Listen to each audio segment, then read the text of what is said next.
Well, I want to start off by looking at the concept of the, length of a vector. So here we have a vector in R2, and it goes to the point, it terminates at the point 4, comma 3, and the length, well, we know by Pythagorean theorem, is just going to be square root of 4 squared plus 3 squared, which winds up square root of 25 equals 5.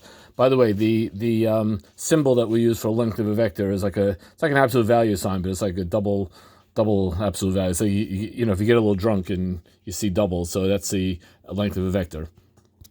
And if the vector has coordinates v1, v2, notice that this v is the vector v, and these are scalars. v1 and v2 are the coordinates of the vector. Anyway, the length of vector v is the square root of v1 squared plus v2 squared. And none of this should be shocking to you at all. Should be pretty straightforward. Let's move the discussion now to R3. In R3, we have a vector 3, comma 4, comma 12, and that's it right there. So that's 3, that's 4, that's 3, and that's 12 up there. And we want to find the length of this red line, this red vector. Well, first I need to draw a diagonal. Now I just drew a diagonal from the origin along the xy plane to this point where of 3, comma 4.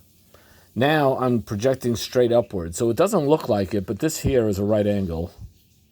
That right there is a right angle. And let me redraw it.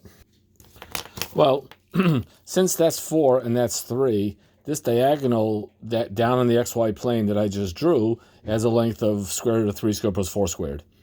Now I'm taking this picture, this picture, which is really coming up out of the paper. I'm just looking at a side view of it.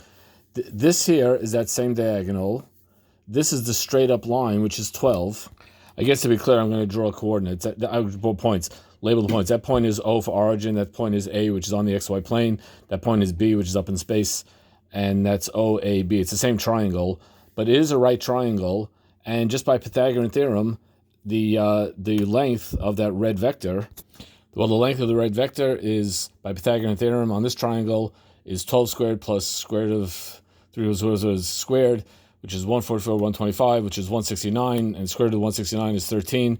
So this red vector has a length of 13. Specifically, the formula, if I have a vector in R3, which is v1, v2, v3, meaning this v is the vector, these 3 v's are scalars.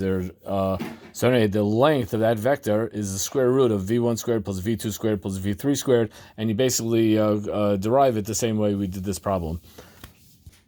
And that is a vector. And if I want to extend this into Rn, then that is going to be if v is a vector in Rn, the length of the vector v is going to be the square root of v1 squared plus v2 squared plus vn squared. Even though you may say, well, that doesn't make sense physically. What is Rn? What is n-dimensional space? I know, but what we're doing is we're taking ideas and we're kind of generalizing them. Even though we're in areas where spatially it doesn't make sense. But we discussed this kind of idea many times. Just go with the flow.